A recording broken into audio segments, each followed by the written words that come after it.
Oy, boss! Tawag na, grabe ha, parang umaga bumabanat ka, walang yan. Ayan, ano yung dala mo? Paano ba? Ang tagal ko na nagbebenta ng kalapate ha. Di ako masyado talaga marunong tumingin ng kalapate maganda eh. Alam ko lang sa kulay. Kulay? Paano Pag nalaman? sa kulay, maganda balay mo, mabebenta mo ng mahal. Eto, paano ba to? Ayan. Tagal na ako nagkakalapate pero di ako masyadong magaling talaga sa pagkakalapate. Paano ba malalaman? Di ba nagbabayensil ka? Oo, babayin sila. Oh. Matagal na ako nagkakalapate. Puro hanggang malulus nga lang inaabot ng kalapate ko, diba? Tapos, nagbabayensil ka, paano pag tinanong niya, halimbawa, yan, ibebenta mo yan. Oh. Paano pag tinanong nila, paano mo ibebenta yan? Siyempre, sasabihin ko malayo na kahit malapit lang. Hindi wala na bibili sa'yo. Makikita naman nila sa kalapate, di sila kumilate, sila marunong tumingin eh. Pero ano yung madalas nilang kinukuha? Siyempre. Halimbawa, ikaw, dami mong customer eh. Ang gustuhin ko, puro of color, kasi mas mabenta of color.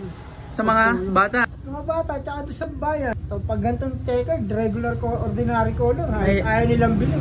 Ibig sabihin yung mga bumibili sa'yo, hindi nangangarera yon. Nangarera sila, yung iba doon, yung mga talagang, alam mo, madaming magagaling doon sa bayan bumibili. Alam nila kung magandang kalapate o hindi, pangit na kalapate. Basta Pag kung bata, ano. mas mabenta yung mga of color. Hindi nila natitignan kung di ba kayo nakakapa dito sa balikat, kung long distance. Oo. Alam mo ba yun? Hindi, di pa rin pa. Eto pa, meron pa silang ginaganyan-ganyan. Strong back. Oo. Tapos kailangan doon maganda yung hipo ng muscle. Ayan, finisher yan ng Sorsogon. Ito? Hindi siya strong back. Ito? Oo, tingnan mo yung butot niya pag ano. Tapos hindi siya one tail. Oo. Finisher to ng... Finisher yan, alpha banded YB.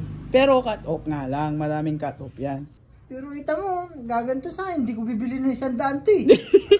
Finisher pala. Oo, umuwi yan, may tama sa paa. Kaya Pag binenta ko kinabukasan na. Pag binenta ko to sa bayan ng 100, bakit tawaran lang ito ng 30, 50. Oo, ano, direta mo yung sing-sing ng ano, alpha. Eto, Sige, sing-sing. alpha yan. Sa dami ng kapwa ko burao doon sa bayan, Oh. walang sing-sing. Ang gusto nun, maburaot, mabili din nila ng 30. 30 o mas mura. Tama, kunwari, ako na muna sa'yo. Oh. 50 ko to binili. Oh. Mabibenta ko lang to ng mga 70, 60. Alam mo naman sa Ano patong mo, 20? Alam mo naman sa dami ng buraot dun. Baka biling presyo pa to ng 30 pesos pang katay lang. Lugi ka pang 20. Lugi pa pati sa pagod. Pati laway mo. Ano yun? Sabagay, hindi ka naman nakungunan.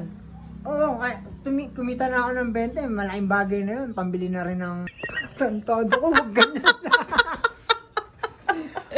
Oy, walang ganyan.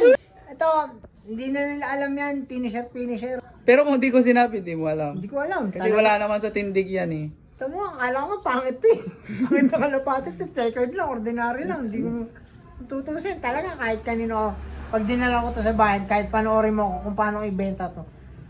At kung paano tawaran to. Tagal ko na nagkakalapate. Kasi pag naman lahat ng nagkakalapate, puro magagaling pumili. Alam nila. Wala na, hindi na. Wala na. Nawala Hindi na.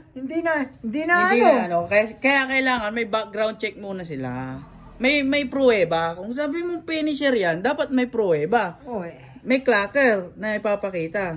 Kaya ko nung, kung nasa Manila ako, kaya ko magpagawa sa recto ng...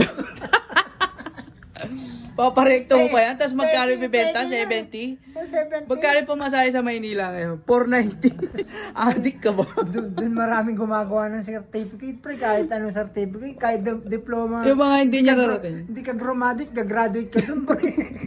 Verify, wala na. Ha? Basta sa tangkalan, no? Andun na lahat. Ano na? Talaga, pre.